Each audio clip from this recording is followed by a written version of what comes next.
Today I have Jesus Vargas on, and he owns a company called Low Code Agency, and they basically help people automate their success by creating or producing apps in a different way than we're used to.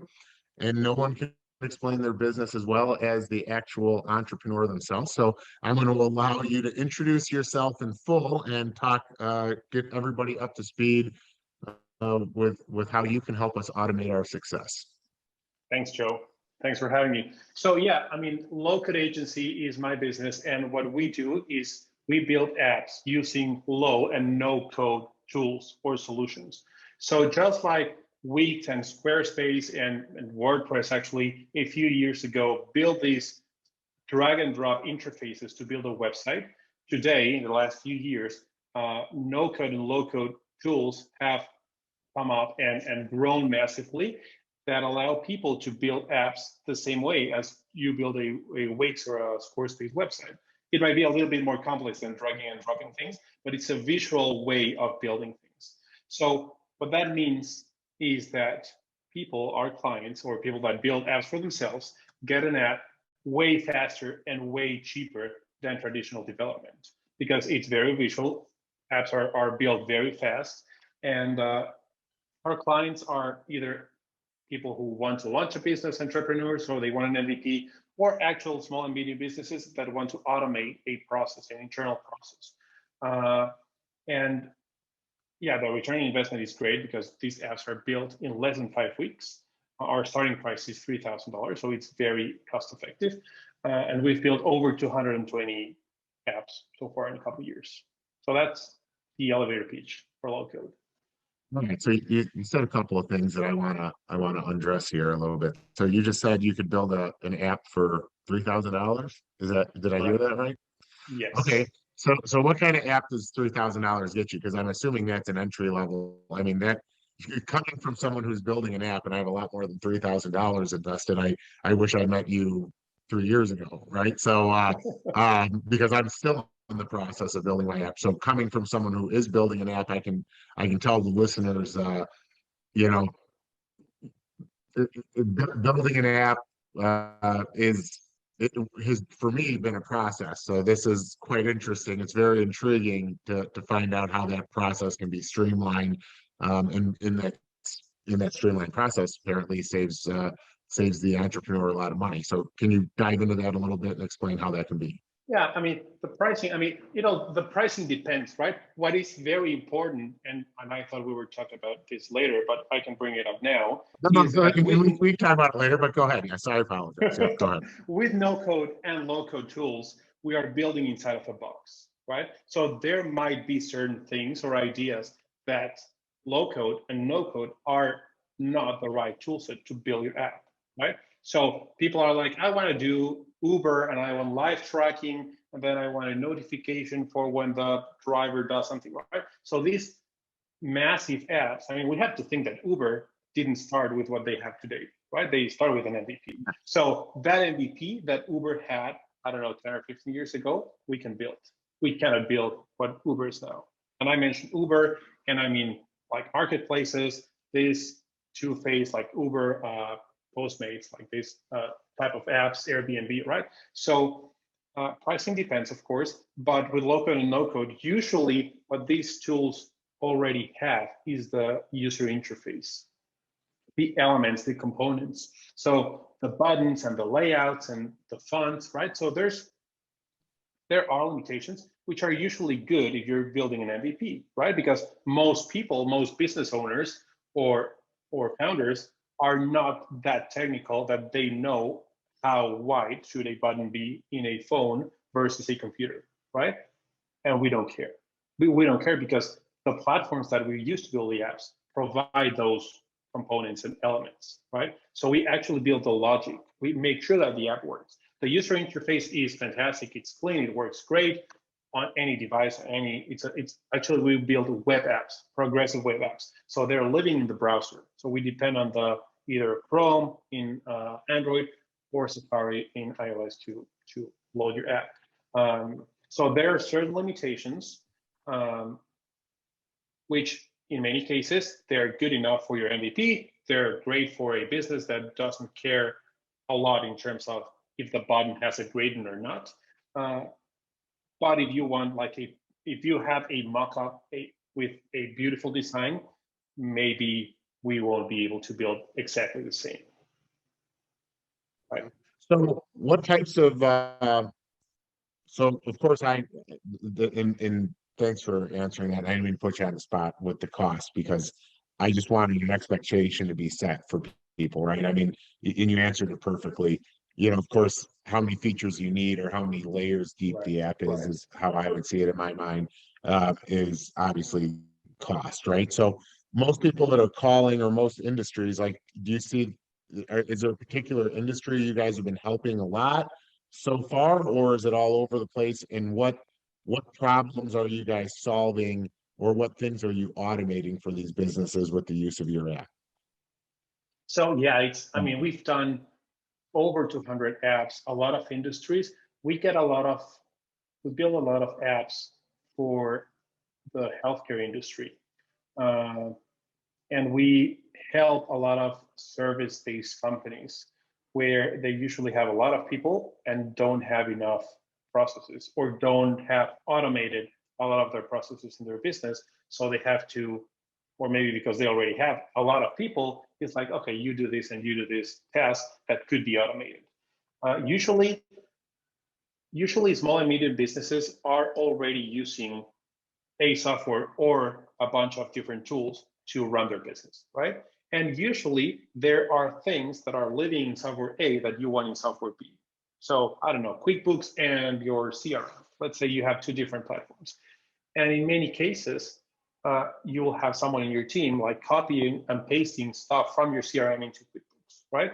Or generating an invoice in Stripe and then adding those numbers to some other tool where you keep track of your financials, stuff like that, right? So think of the if then else formula in a Google sheet, in a spreadsheet. If you do A, then whatever, otherwise another result, right? So thinking in that very simple term, if then else. So if there's an invoice above $5,000, then send an email to someone. Otherwise, just create a PDF and store it in Google Drive. So very simple. We start usually at these very simple processes, right? Usually, small and medium businesses end up exporting data into a spreadsheet, into a shared spreadsheet, and then everybody has access to that spreadsheet. So the CFO and the owner or the founder, and then everybody comes in and works in the spreadsheet, and sometimes they delete data, sometimes they see data that they're not supposed to see because maybe you don't want certain people in your company to see numbers, but since everything is going on the spreadsheet and everybody comes in and sees the data and deletes the data. So usually that's a very good line for us. That's a great case where we can help them a lot because you have these database spreadsheet, and then we create an app on top of that one. We set user roles. So your front desk employees can only create a ticket. Your billing department can add numbers and can see like data and payments and all that. And maybe you, the owner, can create a PDF report with all the clients that came today and can see analytics, right? So businesses already have the data somewhere in one software/app or multiple. And then what we usually do is build an app on that part of the data that's not automated, and then connect the data back to whatever apps or softwares you're using. So I usually mention that we build like a little octopus. The brain is the app, and then the legs, we connect the data that now is cleaned up in the app to whatever software or tools you're using. So like every day we generate a PDF and send you a report of sales. And for the billing department, we automate a process where we send all the payments to their QuickBooks. And for the front desk, we, I don't know, connect to the CRM and do things, right? It's very personalized. It's not productized at all, which is like one of the main challenges of an agency, right? It's not very productized or not at all productized. So we get a lot of different clients, a lot of different industries. So that's like one type of app/ client that we get. The other one is a founder or an entrepreneur that has an idea, right? So I want, for example, we have a client, she's a notary in Ohio, I think, and she had this idea of creating a marketplace of notaries in the US so that you log in, you share your location with the app, you see the nearest available notary, book them, pay them, and then they come to your location and do the signatures, right? So it's an MVP. She is an expert on her field. She's a notary herself, so she knows there's a need. I mean, I'm sure it has. I mean, you have had that thought. If only I could code, I would build this app. Right now, I was there a few years ago. If only I had studied software like development or computer science instead of international relations that doesn't help for anything, I would be able to build this idea and not spend a lot of money, right? Build something, get a few clients, see if it scales, and then move on to the next step. So a lot of ideas people come to us and they're like, I have this idea, I'm willing to spend $3, $4, $5, $10,000. What can we do? And we build an MVP, right? The next thing for them is scaling or getting users, and that's something that we don't do. I mean, they either hire a growth agency or they do it themselves, whatever. And the idea for them is to have a great product that they can use to validate their idea and eventually either raise money and build a $200,000 app or pivot and change the idea to something else. Right? So it's like the starting point. It's step one of many. And that's something that I tell them all the time. It's step one of many. Like getting your app is not the end goal. It's the first step, then get users, then if it's a subscription-based app, get money, then come back to us and let's do version 2 of the app based on user feedback, then get more users, right? It's a very long journey. It's like having a child. Yeah. So yeah, Yeah, those are the two types of parts. yeah, the app evolves with the user is what it is, right? I mean, Yes. you have an idea, you start to use it, then when you kind of vet it and use it out, you realize, okay, that idea doesn't function, in the chain, so you pull it out. So yeah, no, and I love the octopus analogy. It totally makes sense to me. Hopefully, it made sense to the listeners also. So before we go too far and too deep into some of this stuff, explain a little bit about how you got here, right? Because obviously everybody has their start. You brought up you started to bring up a little bit of education or background. So explain tell us about Jesus. Get me to kind of what got us sitting in front of each other today. So yeah, I studied international relations because I love reading and I love history, right? I have always enjoyed technology a lot. Like I have always I had the first Palm. I don't know if you remember the Palm, like the device called Palm. It was like a pre-smartphone. So I have always been like very techy, but I don't like math, so I was like, I'm not gonna study computer science or anything related to numbers. So yeah, I did my major in international relations, but I always have been around technology.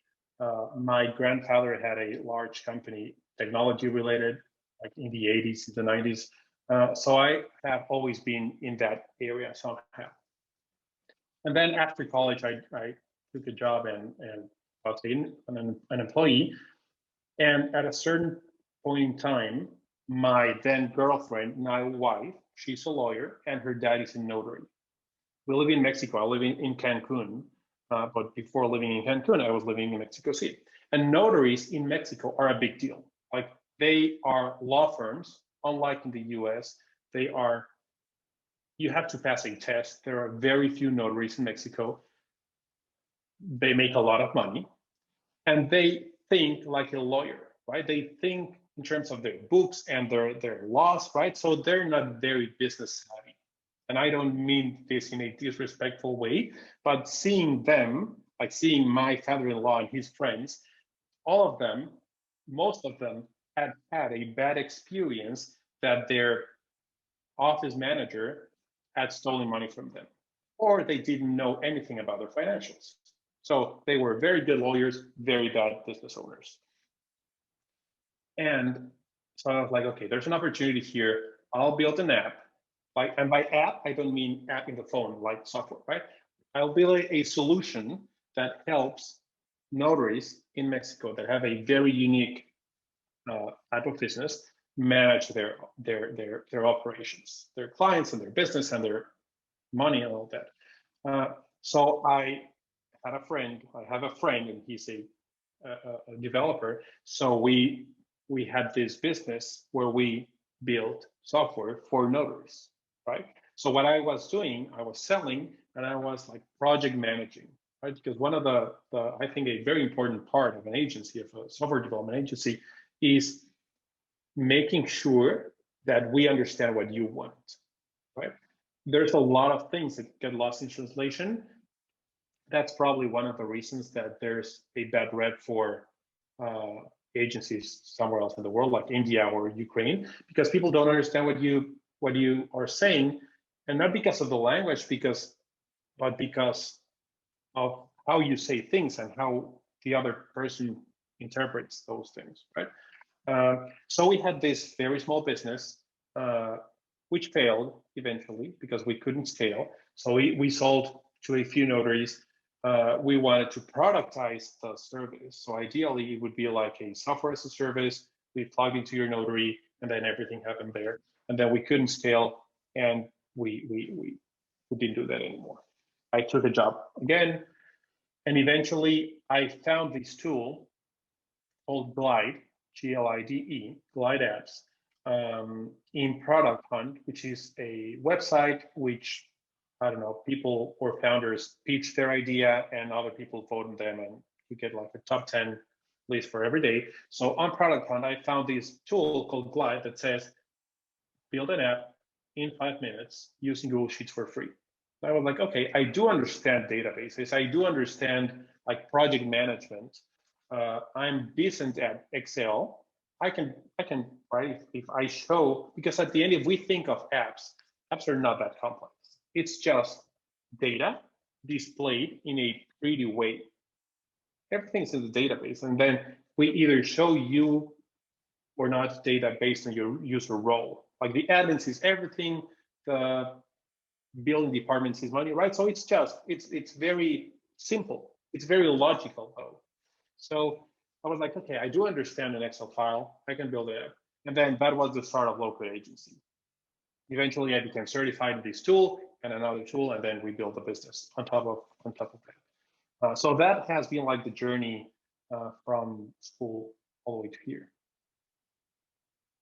So I sometimes, so I don't know if you know this about me, but I was employed also. I was an employee before I became an entrepreneur. And one of the things that I've told people is I believe that's one of the things that's made me a really great entrepreneur is I can see things from both sides, from Yes. the from being the person that's the leader versus the person that needed to be led, right?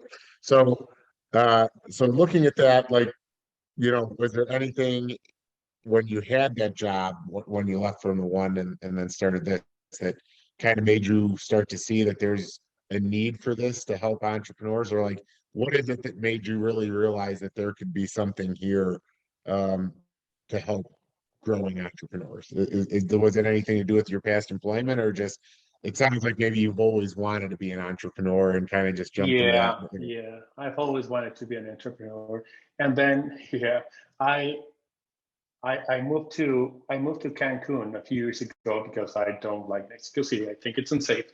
And I decided to move to the beach, right? And then Cancun is a large city. And I always thought, like, in Mexico, we see the US like more than a big brother, right? We see dollars and we have pesos here, right? So you see like everything's 10 times larger, or actually 20 times larger than Mexico. So I was like, maybe in Cancun, if I'm in Cancun, I can do something related to the US. I have thought for many years that my goal in life was to sell in the US something, right? So my first step was like, okay, let's move to Cancun. There's 150,000 hotel rooms filled by Americans. I'll move there and see what comes up. And I found a job in Cancun with an American company, and I moved over. And then a few months later, after we just moved to Cancun, they hired a new manager, and he was the worst. Like, he didn't know anything about the industry. He decided one day that he was not going to pay his salespeople anymore. So we had a fixed plus commission, and he was like, starting in a couple of months, there would be no fixed salary. It's only commissions, and it'll be the same commissions as it has been so far. So I was like, I mean, this is not how it works. If that happens, then I'm leaving. And then it didn't happen in 2 months. It did happen 6 months later. And I was like, I told you I was going to leave if you like took off my payment, because I had a contract. I mean, it was a huge mess, right? But I was like, okay, I have always wanted to do something myself again. There's never a good time. It's a very hard decision when you have a job to leave your job to start something, because you have like a salary, right? And then leaving that salary and jumping to the void, it's hard. So I was like, okay, I got to start something. And I started a solar panel installation company here. And I had that. And that it grew, but I didn't do a lot day to day. I had my team, and they installed the panels. And so I had a team. I built a team pretty quickly, small team. And I was at home or at the office a lot of time. So actually, when I found this tool, Glide, I built an app for my solar installation company. So before that, when we went to a property, to a house that wanted solar panels, we took pictures and stored them in our phones. And then we shared pictures with the engineers through WhatsApp, and some of them via email, right? So it was like all spread out. So I said, okay, I'll build an app for my company. Everybody has the app. We go to a location, create a new thing like Joe's house. And then we all take pictures, we all take measurements, everything's stored there. And then when we go back to the office, we have everything on one single place. It's not like, hey, send me pictures, send me the measurements. So I built that for myself. I built another app for a friend that has Airbnbs here. And then I started spending a lot of time just learning how the platform worked until I became a certified expert. So I built a lot of apps, and then I became a certified expert, and then they put me on their website. So actually my first client for the apps is it's a Fortune 500 company in the US. And they wanted this very simple app. They do homes, these pre-built homes, right? So they have different factories, different production lines. And so let's say they had a piece of wood, whatever measurements, and they wanted to make doors. And then the extra parts that couldn't make a door, they were just throwing that away. So they wanted to reuse those parts to make floors, which is a smaller measurement, smaller piece, right? So we built a very simple app where the production line said, okay, I want to build 1,000 doors, I want to build 1,000 floors. And then there was a manager that said, okay, we can use this size of product because we will reuse whatever you have left from the doors for the floors. So a very simple concept. And I was like, yeah, I'll do that. I'll take 10 hours. My hourly rate was 40, so like $400. It was a Friday. I told him probably Monday or Tuesday. He was like, no, that can't be. He was the project manager, right? He was like, I have spent a year with a development agency in India building an app, and it hasn't been delivered. So I'll try this. I'll pay the $400 from my pocket because I don't think you'll get me anything. But let's try and see. $400 is nothing, right? On Monday, I was like, hey, can we test the app? They tested the app. They started using the app on Friday, and they like saved thousands of dollars per week. He was like really impressed with, and it wasn't me. It was the tool, the no-code tool that we use, which is called Glide, right? And I just like did a little logic and that stuff. So very simple app.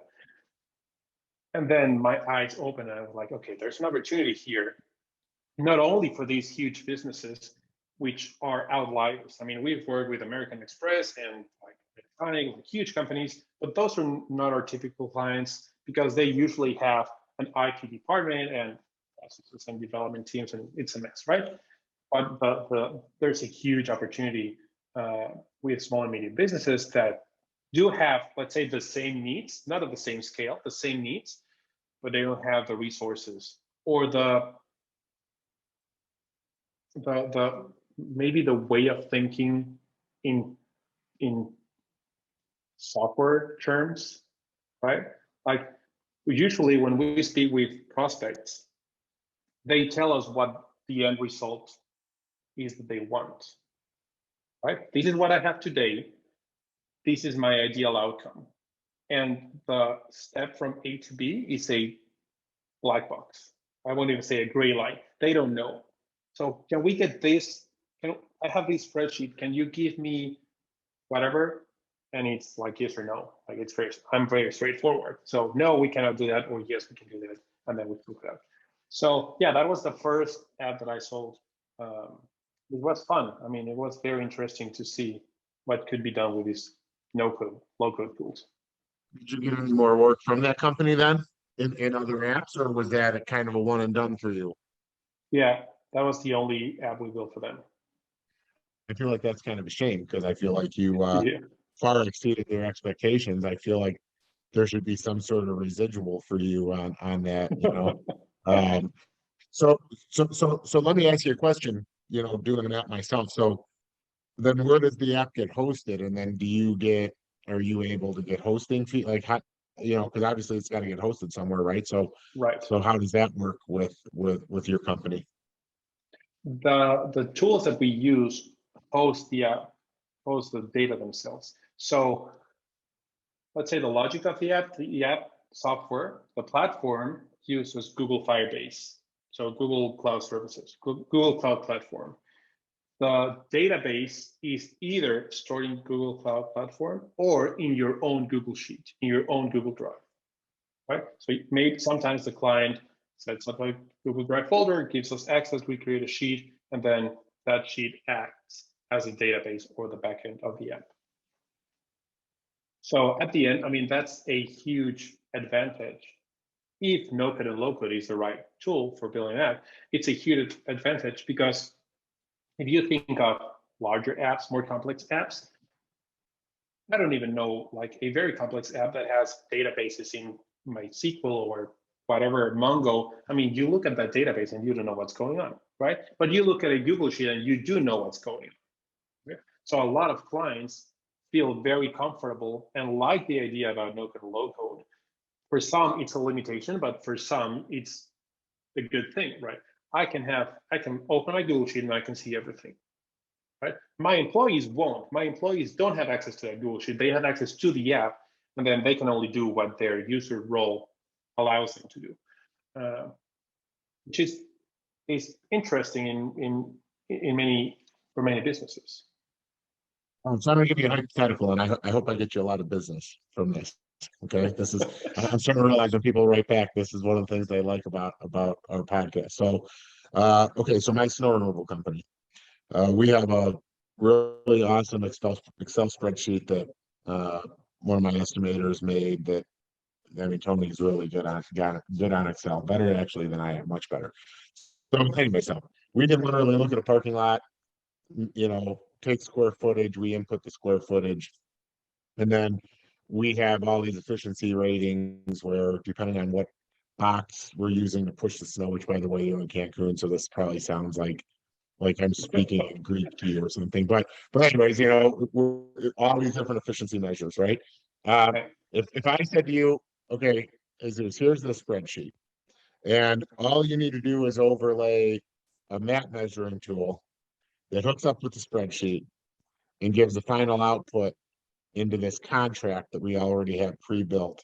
And all it has to do is take the acreage measurement, automatically plug it into the app or the Excel sheet, and then from that Excel sheet, kick out right to this Word document contract. That's basically what you do.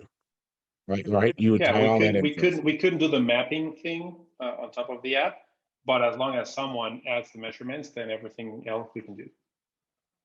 Why couldn't you do the mapping? I'm wondering why, just only because the app I am building takes the measure and adds it. So it, Yeah. is there a reason why with what you guys do you can't do? I'm just In this case, interested yeah, to in know. this case, the no-code and low-code tools that we use to build the apps don't have that integration. So there might be, in some cases, there might be integrations that we build ourselves.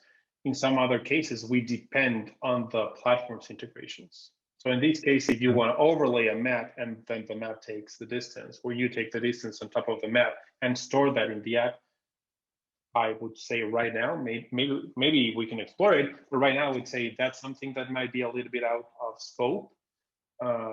However, maybe we on the map, we'll load on the app, we'll load the map. You take a measurement with your fingers, maybe that's how it works. It gives you the number and then you manually add the number to the app. Then everything else we can do.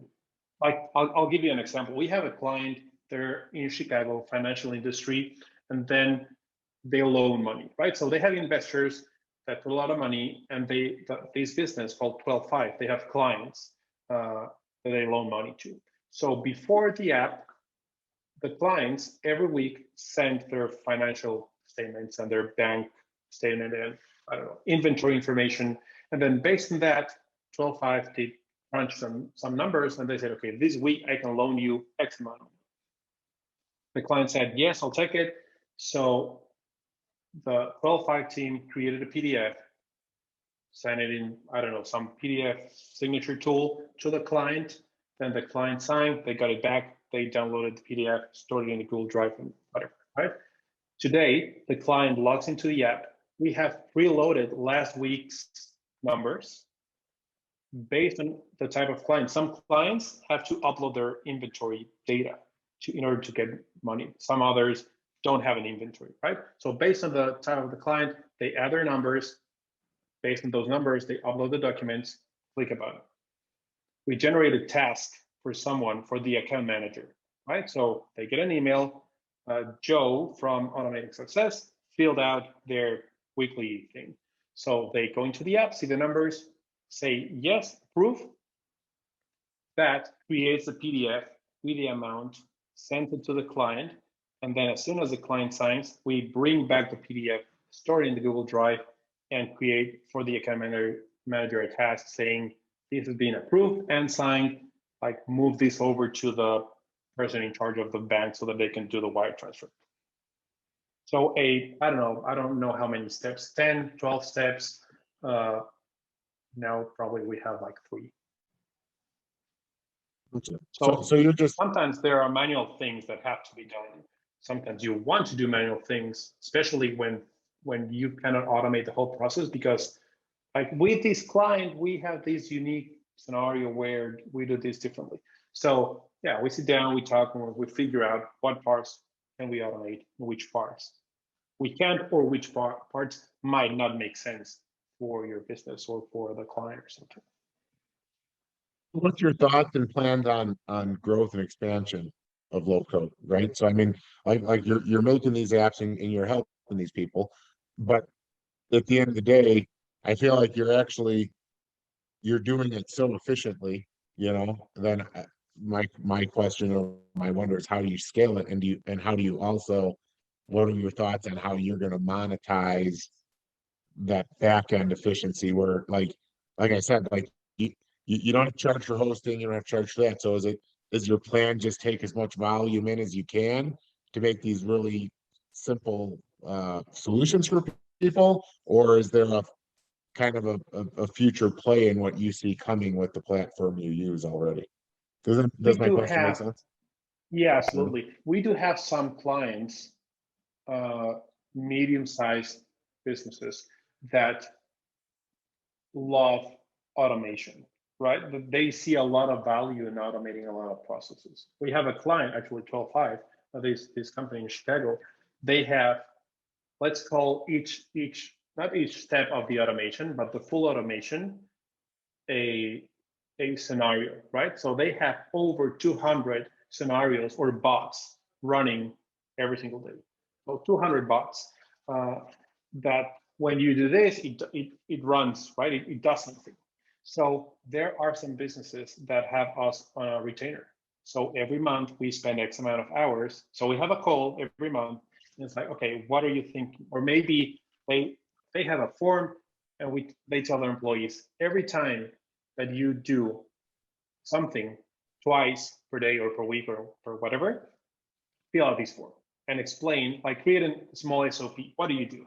Oh, I have to log in here. I export this CSV and then I put that over here and then send it, whatever. So we'll look into those. Okay, so we'll automate these three this week or this month or whatever. So we have a few clients in a retainer format where we start automating a lot of their processes. We have a client that actually could move two people from doing these repetitive things to do something else because we automated so many things. Actually, not so many things. It was just a couple of things. They were spending 6 hours a day doing that manually, and now a bot does it for them. So they just drop a CSV file into a Google. Yeah, they drop a CSV file into a Google Drive, and the bot does everything else. It generates like 200 PDF forms per day, sends that to the clients, and when they sign, we store them. So we do have some clients on retainer. Yeah, it's agency. A lot of people that have agencies think that the grass is greener when you either productize your services or they move completely to product, right? So instead of making apps for clients, they see a gap in the market, they make an app, and then so software as a service. I don't know though. We'll see about that. I really enjoy making these type of apps because we speak with so many people, we help so many people, and we learn about so many different industries. Like we just built an app for a client. She was incarcerated, and then when she left jail,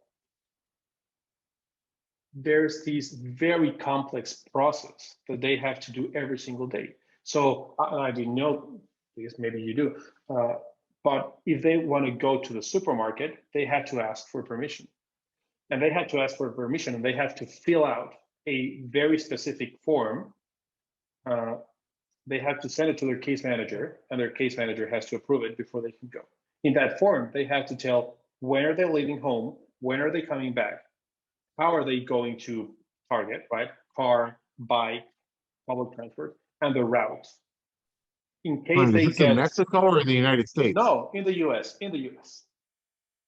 So first of all, I know nothing about this. That's kind of crazy. And I mean, yeah, this is very interesting. I love these. I mean, if you're out of jail, you're out of jail, right? Like, what do you got to keep doing this stuff for? Right. No, they have a case manager. They have to. So they get out of jail and they're like, you have to check in with your case manager for the next 6 months. You have to send your case manager your monthly budget, your permissions, because if they stop you because your light is broken or whatever in your car, and you didn't have your permission from your case manager, you're back in jail. Right? So this is how, at least this is how it has worked for her. So she comes from a good background. She went to school.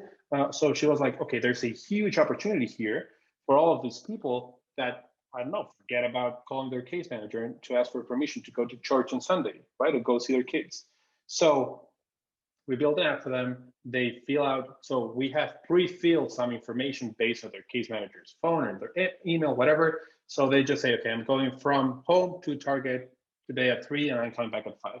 So so when they click done, that sends an email with the right format to their case manager saying, Mr.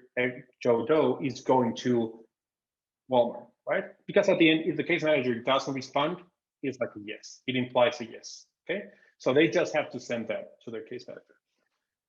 15 minutes before they leave home, we send them a text reminding them just to make sure that everything's okay. 15 minutes after 5, because they said they were coming after 5, at 5. So at 5:15, we send them a text saying, hey, make sure that you're back home or send a new case to your case manager. Right, so it's a task-based app. It's a great, I mean, how many So people have listen, been so that infatuated in that is less a millions? great app. That's Great, I loved actually it great. because I mean, when would I, like me here in Cancun, when would I know how that works? Never. Right? It's a great idea. It's a great product. I think. I mean, she'll do great. I'm sure. Uh, and then we get cases like this every day. So it's I really enjoy it. So growth doesn't have to be massive. I think for a local agency, um, we do need to grow, but it's not like we're looking for an exit or for a massive valuation or what. As long as I can keep Because you love control what you're of the doing. business. I mean, this is something you could see yourself doing for a long time, and Yeah, probably. Yeah. that's what I'm I picking mean, up. the no-code and low-code space is very hot. It's very trendy. There's a lot of money being invested in. So maybe eventually we do either we can sell the business to a software development agency, because a typical software development agency, a good one in the US, their pricing starts at $150,000 for an app. I don't know how much it paid, but a good dev agency in the US, 150 plus. They start, we actually work with a few. They start at 150,000. So we actually work with a few because sometimes their client has an idea, but doesn't have the map, the process very clear.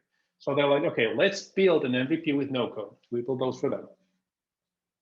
They charge their client, I don't know, 30,000. We charge them 8, right? So let's build version 1 in no code or low code. There will be some limitations. The design won't be the one that you expect, but then you'll validate the idea with 200 users or whatever. And then we do have a perfect mockup. We do know exactly what we'll tell the developers to build, because we do have the MVP already built in no code. So maybe eventually there will be an opportunity to sell local agency to a large software development agency that are looking into building these MVPs with no code or low code. Yeah, we'll see. It's not something that I'm very concerned about. Well, it sounds like you're on something. I actually, as you were saying how you work with the other developers, I was thinking, have you been developing the automating success app? You know, that's or I mean, not the automated outdoor app, the app we're doing for our robotics. Like I said, we've been everything you just said, and kind of say this, to the people listening, it's very true. It's like, as a business owner, I think my reason for building the app was, how do I take what's in my brain and put it on everybody's phone, right? That was my main thing. Mm-hmm.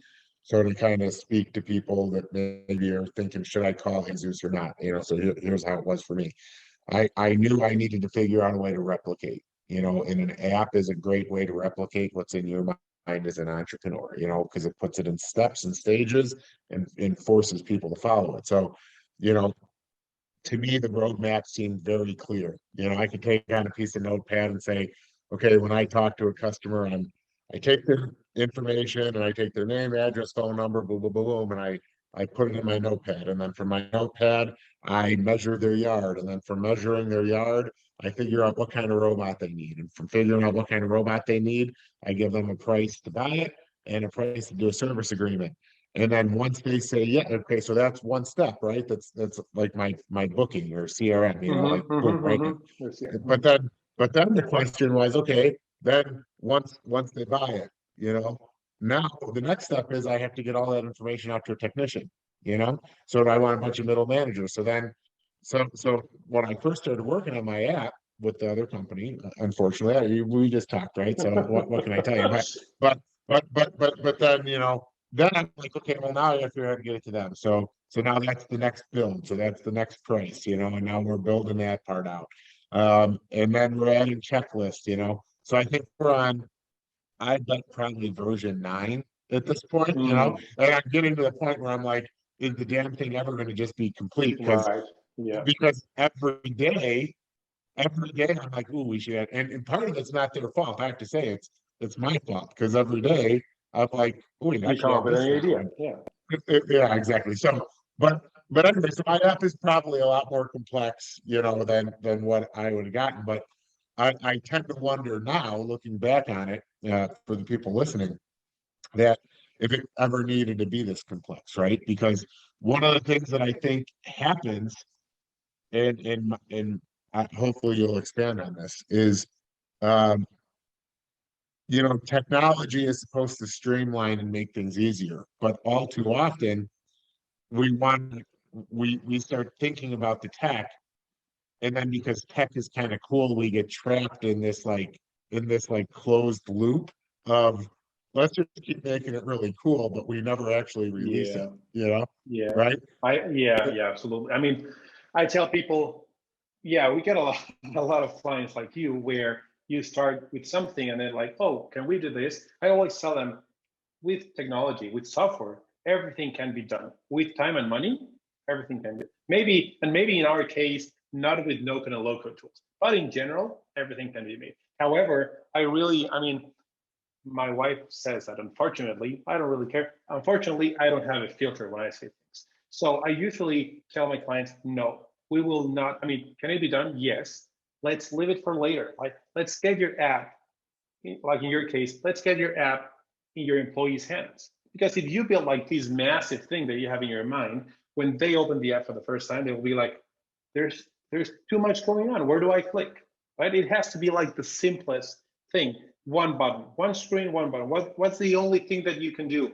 Click the button. And then, I don't know, add the client's name and then their square footage, whatever, and then button, right? So it has to be very linear. And when we speak with a customer and we scope the project, if we can build it, we do like these wireframes in a line. It has to be a line. You cannot give users options, or it has to be very straightforward. And sometimes we get clients like, they're like, I don't care, I'll pay, I want this. Like, I want what I have in my head on version 1. And unfortunately, in many cases, when they launch their app to their employees or to their clients, it's confusing. The app wants to do so many things that it doesn't work. And think about like the largest apps in the world. Instagram, what does it allow you to do? Favorite pictures, upload pictures, and chat, right? 3 things. TikTok, watch videos and like videos. Uber, book a car. It doesn't do anything else, right? I mean, you might book a SUV or a cheap car, whatever, but it's like one thing. So do one thing, be the best at that. Your app has to be the best at doing one thing only. Maybe eventually you do like a lot, not a lot, a few other things on your app. But yeah, it's yeah, I understand. I understand it. It's hard. So I like that you said, you had no filter, because I'm glad that you said exactly how you said it, because it's one of the reasons we're in so many different versions. And I say this as a warning to a lot of entrepreneurs is uh, we have to remember that we're entrepreneurs for a reason and we're unique. And there's a lot going on in our brains. I've always said that I think when I was in school, if a guidance counselor or somebody could have looked into all the thoughts I was having while I was sitting in math class, they would have said, Joe needs medication. Like Joe was all over the place. He's thinking about Yeah, 25 different things and he should yeah, just keep focusing on that algebra equation on the board, right? But it's what makes me successful now, right? I mean, it's how I can right, have all these multiple businesses and do a podcast and get right. off this show today and schedule a job tomorrow, but but you were right, because what happened was I made it and I was like, all right, this is what's in Joe's brain. And it's like, Willy Wonka and the Chocolate Factory movie comes out, and it's like, what the hell is in that guy's brain? So we give it out to the techs, and I found myself having to teach. I was like, all of a sudden, my daughter was like, Dad, we're having to show them what to do and this and that. So then it turned into pull this out of the app, pull this out. We don't need this. So really, yeah, it's like I made this really big, extravagant spider web that got streamlined, and now it's actually pretty damn good. But I mean, it's a learning process, right? So now my next app I make will be very streamlined.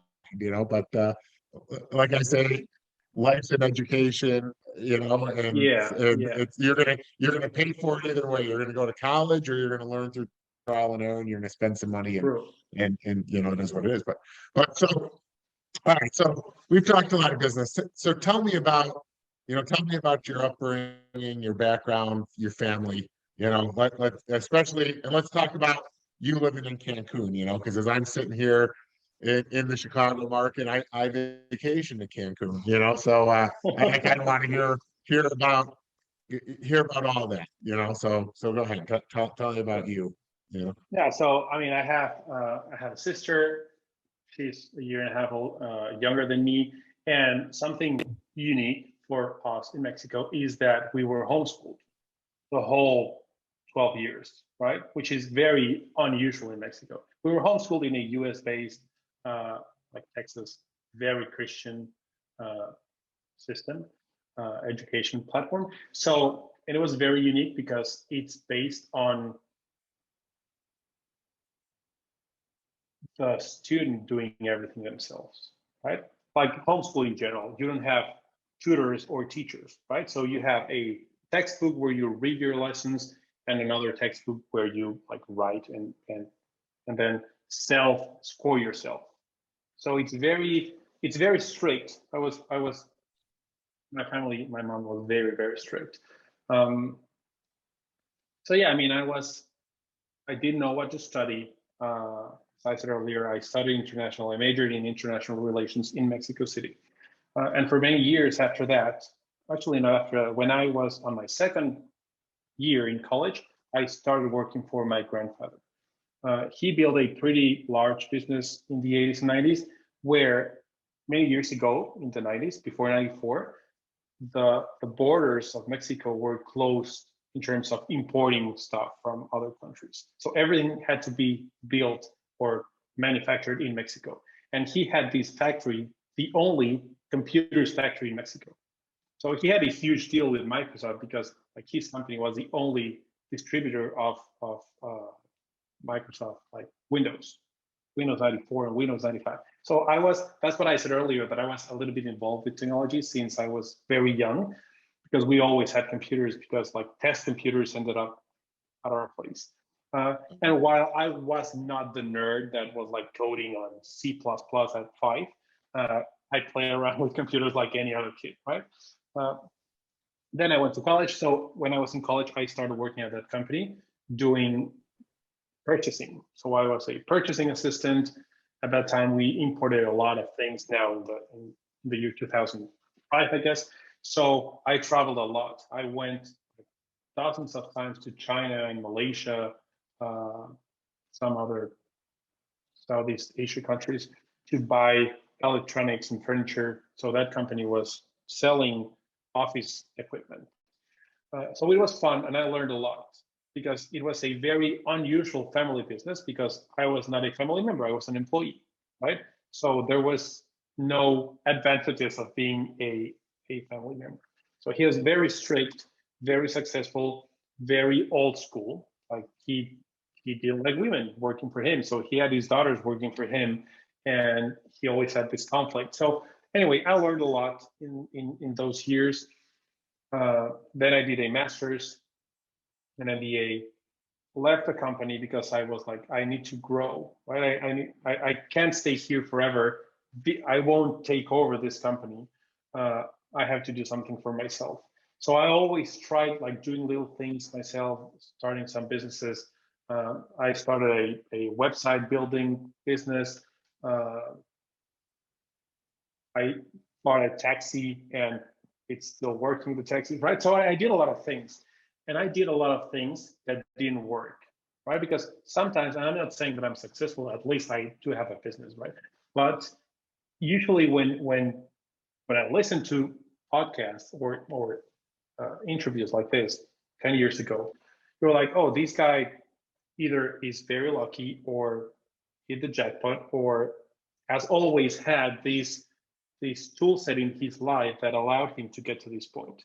And as a founder, as an entrepreneur, something that I'm very aware of is that you have to try so many things before something works out.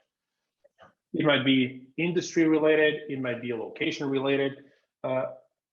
So I tried a lot of things. I tried and failed a lot of businesses. And at the end, the last two, the solar panel business and local, are the ones that worked out, right? I work in many different industries. So yeah, I mean, it has been my work experience. I've worked in so many different industries, and I'm definitely not an expert on all of them. But when I moved to Cancun, we built a fiber optics network between Cancun and Tulum. That's a US-based company I work for. And before that, for a year, I worked at a notary because I wanted to learn how notaries work in order to be able to build that software that I told you about. So yeah, life is change, and as a founder, you have to be both aware and comfortable with that. Because when you start a business, then like it's not like now I have my business, I can relax. Now you either grow or die, or you either hire or take more responsibility for yourself. And then someone quits, so you have to hire someone. So it's you have to be very comfortable with change and with having a lot of things around you that you don't have control over them. You Anyway, also I have to got be too willing to. philosophical and you didn't ask me anything. No, no, you didn't at all. You also have to be willing to learn from those failures, right? So I mean, at the end of the day, I had somebody on my podcast,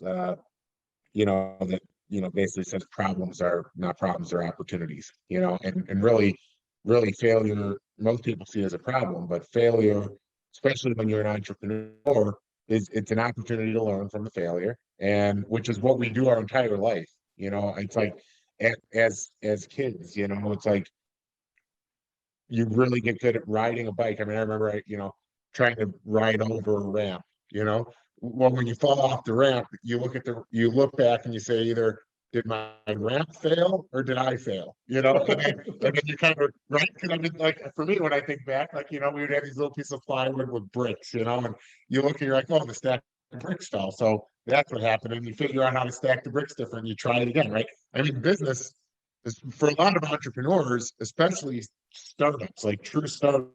That's what it is, right? Would you agree? And do you have any particular Absolutely. cases in business that, either that failure made you realize maybe this was an opportunity, I- Yeah, Is there any? yeah.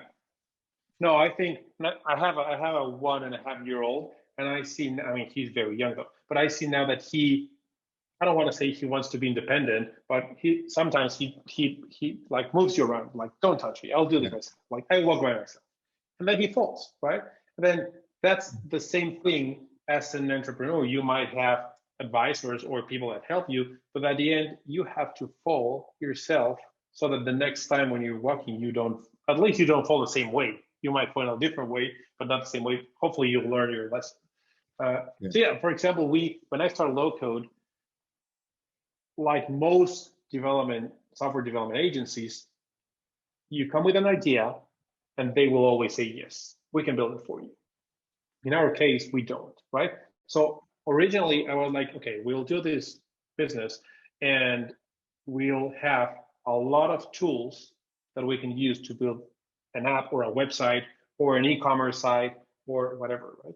And then I I understood that that was not the best road for us, right? So we are very specialized in a very specific tool set. We are certified in two tools that automate process and build the apps, and that's it, right? And while for some people that is a mistake, I think that the mistake was the other way around, was trying to do everything. Because at the end, when you try to do everything, you're not an expert at everything and you'll miss, right? And especially when the agency starts growing, you need very good people. And that would mean that you would need a lot of very good people because you have to have the best at tool A, the best at tool B, the best at tool C. So being a generalist, at least in my experience for the software development agency, I don't want to say it's a mistake, but I don't think it's the best either for me or for my clients, right? So in a lot of cases, people come with an idea and we tell them we cannot do that because the tools that we use are not capable or are not the right ones to build that. So we might miss deals or sales, right?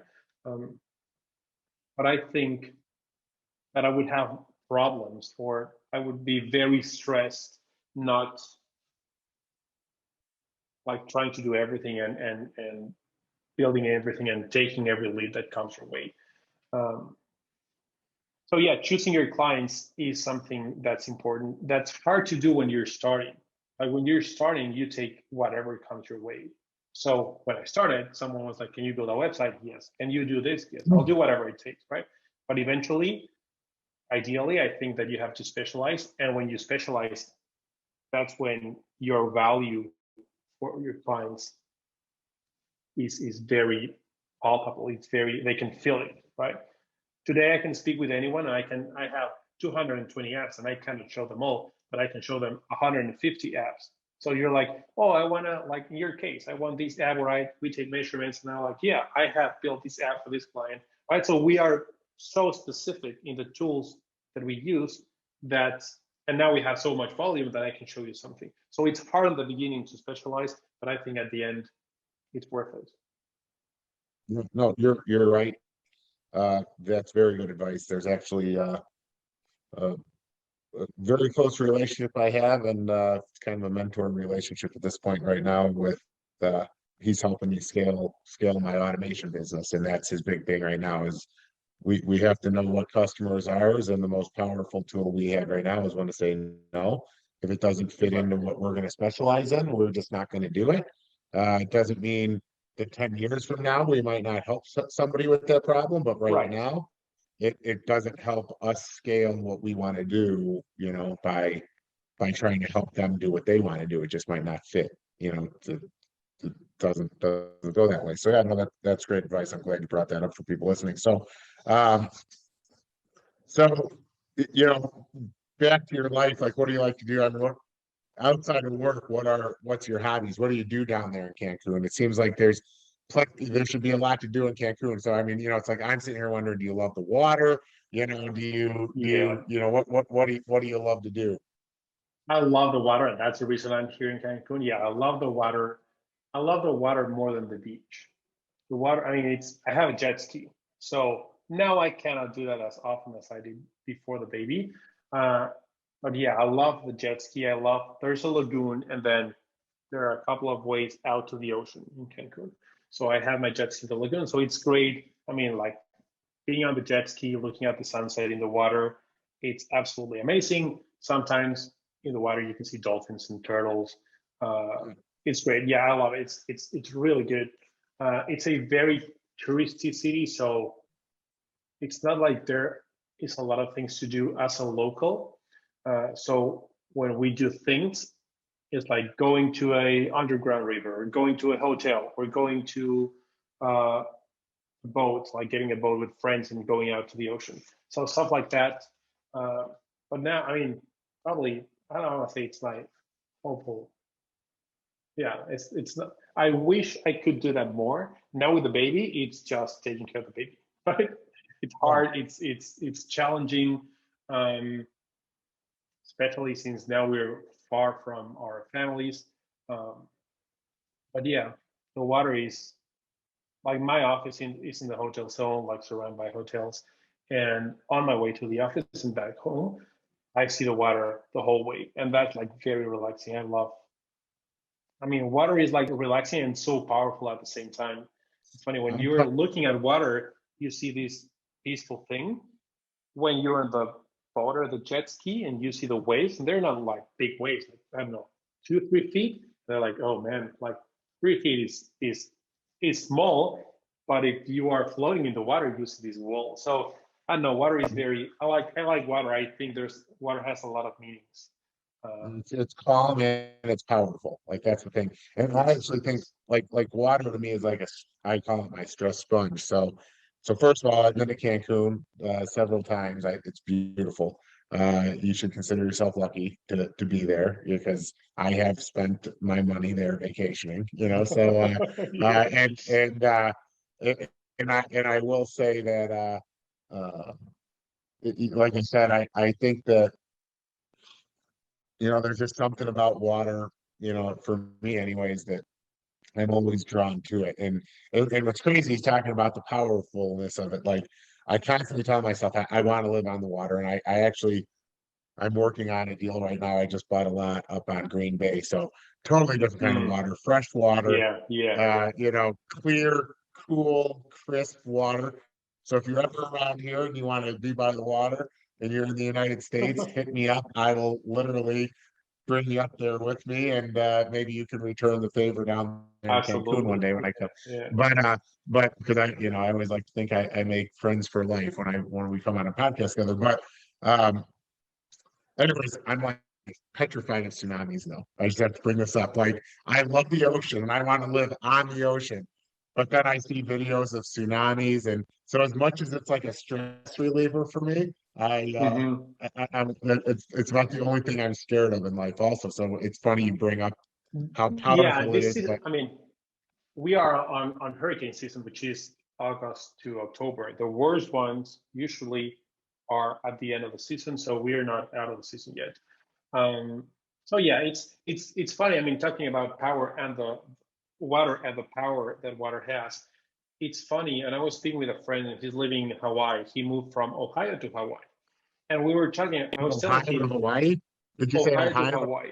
Yeah, Yeah, that's like quite a move. I mean, I've been in Hawaii or in Ohio, and there's not he much went a little there. bit And crazy. Hawaii, He bought a home in Hawaii without traveling to Hawaii first. Like he saw that on a website or something. He saw his house in Ohio, bought a house in Hawaii, and moved like 3 or 4 weeks ago. And I so was, how's that experience been? I mean, is there no, any he's happy regret? so far. I mean, 4 weeks in, what do you expect, Yeah, right? it's yeah, he's still like he's on an extended vacation right now, probably. Yeah, exactly. Yeah, absolutely. But when you live in a, let's say in a tropical, I mean, not even a tropical place, but when you live in a place like this, maybe Alaska might be kind of the same thing. You see how nature is fighting you every single day. Like water gets everywhere. Salt corrodes everything. You cannot leave a knife outside for a couple of days because it starts corroding. Like the the wind, sometimes we have like, I don't know, it's not even a hurricane, it's just like a normal storm, and the trees are going out like crazy, and the like, things fall down. So you see like the strength of nature that we usually don't see. Like we don't have that. I mean, we have the what's the name? We have the in Mexico City. We have what do we have in California? That the earth moves. I forgot the word. This place. The earthquakes, right? Yeah, Which is also very crazy. But here in a tropical place like this, uh, the nature is so strong. It's always fighting you. Like the wind is crazy, the waves are crazy, the salt is crazy. So we are like true aliens when we live in these places. I love history, and there's a great book when the first Spanish people came to America. There was one guy that I don't remember his name, and he went to Florida. And everybody, all of the Spanish explorers, hated Florida, and they said they was the largest and ugliest swamp in the world, and that no one would ever conquer Florida, but today's Florida, right? Uh, and you're like, oh, Florida, great, the beaches in Miami and all that. But if they dropped you down in the swamp in Florida, no one will make it out, right? There is so much, the strength of nature and the animals and everything is so, it's hard, it's complicated. So it's, yeah, it's interesting living in a place like this where you see like the huge hotels, and then the hurricane comes in, and a couple days later it's the sun and everybody's on the beach. So it's, yeah, it's very dynamic, yeah. at least from a nature's perspective.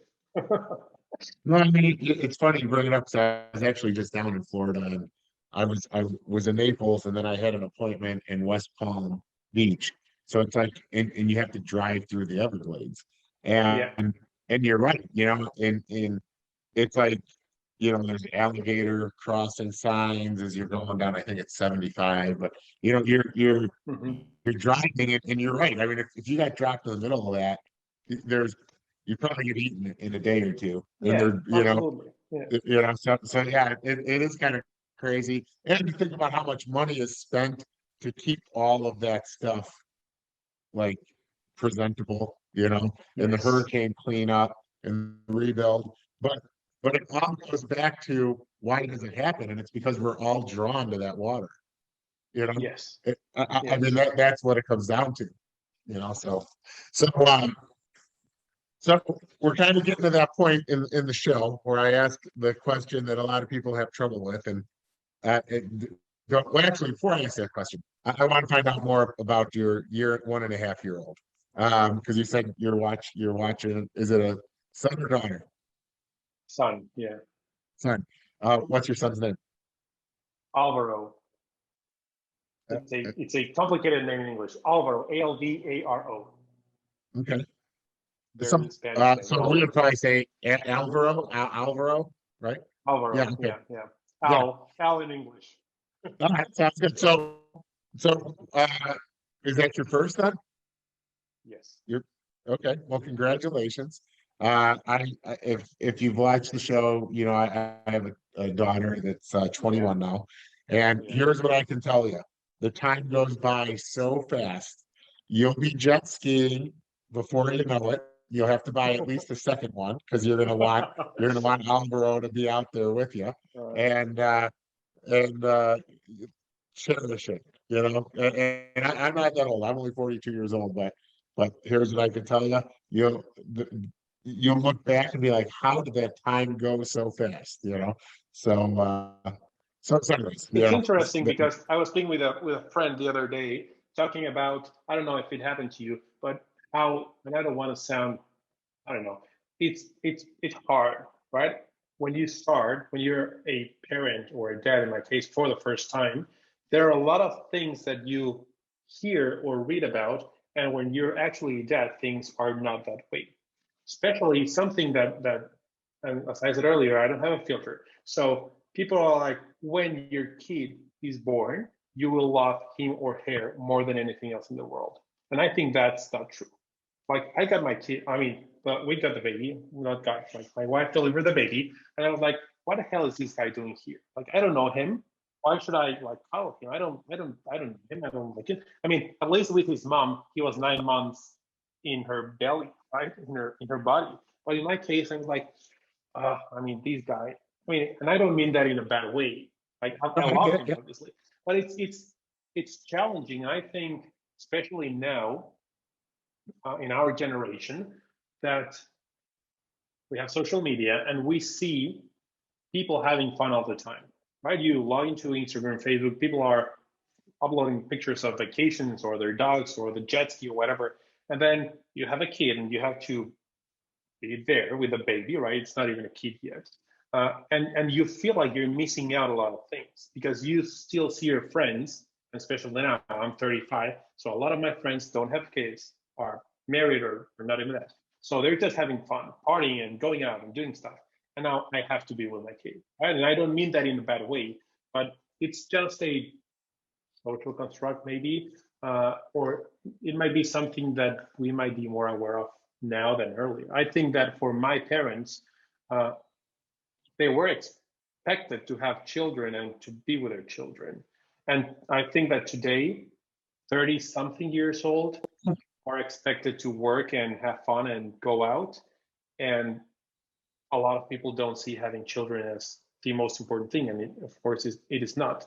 But a few years ago, it was like you go out of college, you're expected to get a job. 35 years ago, you got married, you were expected to have a child, right? And now that's not the case. So it has been challenging. Having a kid is very challenging.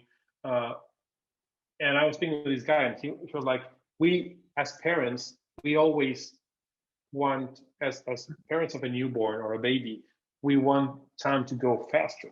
Like I want to play with my kid. I want him to speak, and I want him to be 3 or 4 or 5 years old so we can go jet skiing together.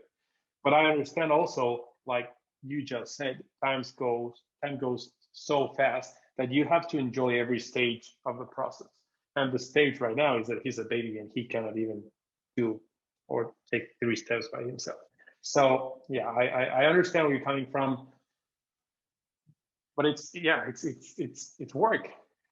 Well, so here I'm going to ask you a question. You said a couple times you have no filter, and I actually appreciate that because I really don't either. So I'm going to ask you a question.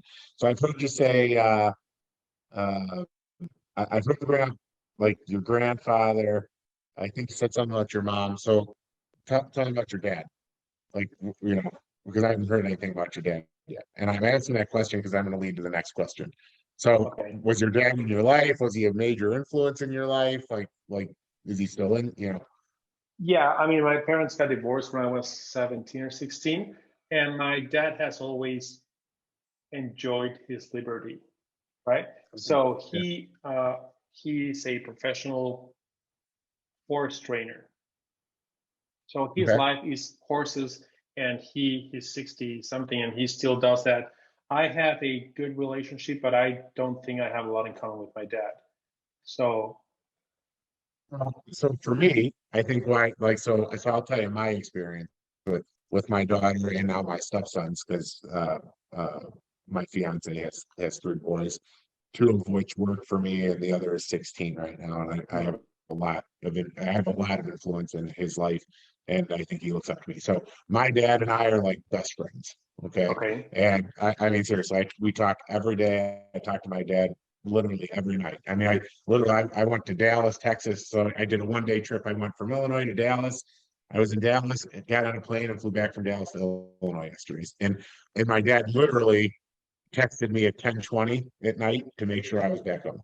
And I'm 42 years old. wow, Okay, like that's the type of relationship I have with my dad. And I love it. I'm a very independent man, but I love the fact that my dad still keeps track of all of his kids.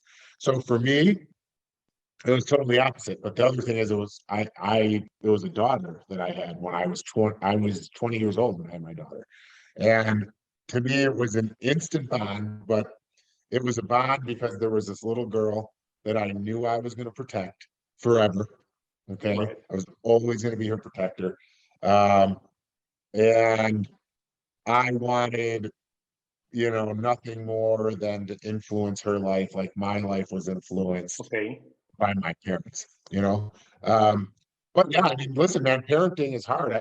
I've actually said on the flip side, especially with my stepsons, um, my business life is easy. And now this is one thing I think, like with you being an entrepreneur and me being an entrepreneur, everything that I do in my business life, at the end of the day, I always have to remind myself that I'm paying those people to do what I'm telling them to do. And right, in my family life, especially my life with my kids, it's difficult because my two stepsons work for me, my daughter works with me, hmm and but I say that specifically. My two stepsons work for me, so they start work at 8 and they're done at 5. And let me tell you what, if I try to call them at 5:30, I feel like they don't answer their phone because they're worried I'm calling them about work. My daughter, on the other hand, she will answer her phone every minute of every day. But because she is a mini me. So what okay, you don't have right now yet is, and this is what I would hopefully inspire you to do. And I know this is totally out of automating success, but we're talking the conversations is what it is.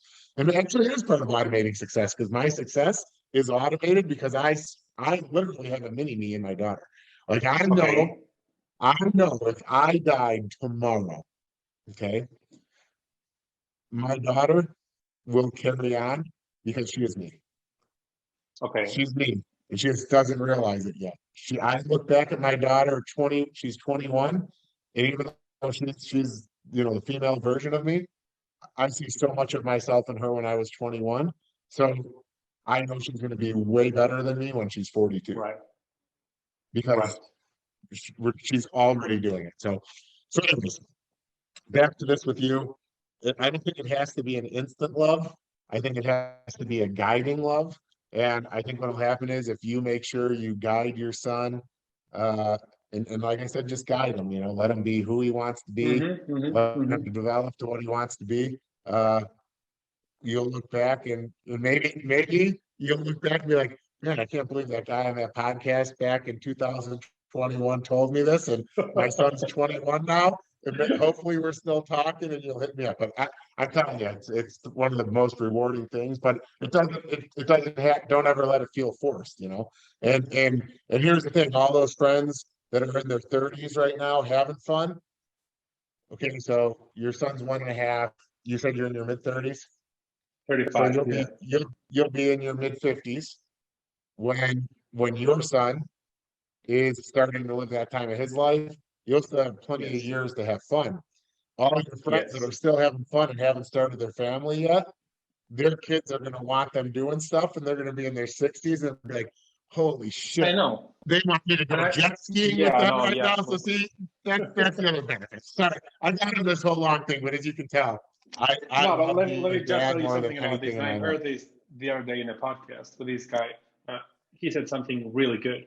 Every day, like especially now that people don't want to have kids early in their lives, every day that you don't have a kid is a day less in your life spent with your kid. Because if you're planning to have kids eventually, and you're like later because I have so many things to do. I want to travel. I want to do my jet ski, whatever. It's a day that you're missing with your kid because if you're gonna have kids, you don't want to be a grandpa dad, right? So like it was his philosophy, like have kids when you're young so that you can enjoy them as much time as possible, which is a very valid point. So So that's yeah, and I'm great not complaining advice. about my kid. I'm just No, saying I that don't it's think you're complaining about it at all. So honestly, what you said is, I'm going to tell you what probably 85% of my friends. So I played football, but I didn't play college football. But I had friends that did play college football, and they went to college and they did all this stuff. And when I didn't play college football, all my friends thought I was absolutely crazy. I mean, seriously, they thought I was crazy. And then, of course, I had my daughter right away when I get married, and then my friends think I'm really crazy because they're like, "Dude, man, we should be like hanging out." Imagine right. his, all these friends now they get out of college, and they're like back from college. They're like, "Joe, come hang out with us. We're going to this bar or whatever." I'll be like, "Dude, I gotta watch my daughter. What the fuck are you talking about?" Yeah, yeah. You know.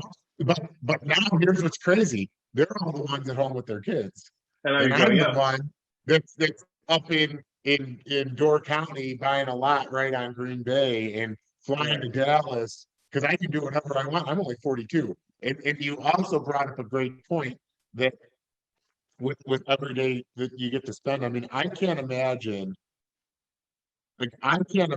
being like a 20-year-old person being worried, like realizing like, man, my mom and dad are like in their 60s and maybe they could like have a heart attack tomorrow. I mean, I can have a heart attack tomorrow too, but it is every day. It's just an extra day spent. So that's great. And I'm gonna remember that now from this Yeah, podcast, yeah. That I was a tell good my line. Yeah. I have to tell my daughter, good thing I had you when I'm 20 because I'm in your life an extra day than I would, more days than you would have had. So now what do you want your legacy to be? That's the final question to round it out. You know, if And you're I only think in your that's 30s, so you yeah, may not. it was a good talking about kids was good because even though I didn't complain or anything, I think my legacy has to be to leave an impression on my children, right? I mean, the business doesn't matter. It's just a way to make money and have a good living and be able to give them what I assume will be the best or what I hope will be the best, right? I think that at the end, the goal is to lead them with the knowledge and the education and the capacity so that they can make the best decisions for themselves and they can be happy. Right? Because at the end, it doesn't matter what you do as long as you're happy. And it's very cliche, but at the end, it's true. I mean, there's nothing worse like going to work every day and being unhappy. Uh, if you have the tools or the education and the maybe even the network in your life to be able to change that and say like, hey, being a 9 to 5 employee, I want to do my own thing. Being able to do that and try it out uh, and succeed or not, but try it out and learn in that process. That's the whole thing. So I think my legacy should be giving my children what they need in order for them to try things out and find their journey and find what makes them happy. That sounds like a great legacy.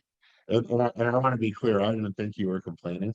I No, I know, wanted I know, to. I know. I just wanted Yeah, to. I mean, it was like the other side of the mirror, though. Yeah, I just wanted to make you realize that you know, from what I saw, it was like because I was that instant love guy. You know, like I mean, Right. Okay. when I Okay. had my daughter, it was like instant. I mean, here to finish off, they actually I sat in front of a fish tank. My wife breastfed her. She fell asleep after I had my daughter, and then I took her out to the waiting room and I sat in front of this fish tank and I fell asleep with my daughter in my arms. And the nurses thought that she got stolen from the hospital because I fell asleep with her on this chair. And this little baby that just was born, like slept for 6 hours, like in my Oh, arms in this nice. chair. Okay. And nobody knew where the hell I was with my baby, with my daughter, you know. Right. So anyways, and for me, it was instantaneous. So the only reason I went down that like father thing for me is because for me, it was instant. But I don't think it has to be anything. I mean, it Right. Right. you Right. know, Right. the reality is this is a lifelong relationship that you're going to have. Exactly. Yeah. It's for the long Yeah. run. Yeah. Yeah. So I just wanted to round out that because I didn't want to think that that you thought anything other than why I said what I said, No. No. So, Absolutely. well, Absolutely. so, so this has been great. It's, I appreciate you coming on the show. I think that you can offer a lot of our listeners a benefit with them being able to automate their success with your company. I truly do hope that people think about processes that they have in their business that can get streamlined. To round it out, I think you said something that should resonate with many people, and it resonated with me. You know, the company you're working with that takes any process that somebody does more than a couple of times in a day and has them fill out a form and lets you analyze it. I want to leave the show today with people looking at that because I know I'm going to look at our processes and likely send you over some kind of case scenarios to say, hey, this is something that we're doing redundantly, and and how Mhm. can we streamline this? Because I think looking at what you taught me today, apps don't have to be complex, and it doesn't have to be one app fits all. It can be one app fixes this, one app fixes this, one app fixes this, and they can all kind of run alongside each other. They don't necessarily have to get blended or merged. If I take that right from what you said, to Absolutely. kind of round Yeah. out the show. Yeah. I think that everything that you or your team does repetitively should be automated, and not just because it should be automated. It should be automated because you want your team to spend their time doing the most valuable thing they can. And usually it's not doing repetitive things. It's usually thinking outside the box or figuring out how to make more money or how to get another sale or how to do something else.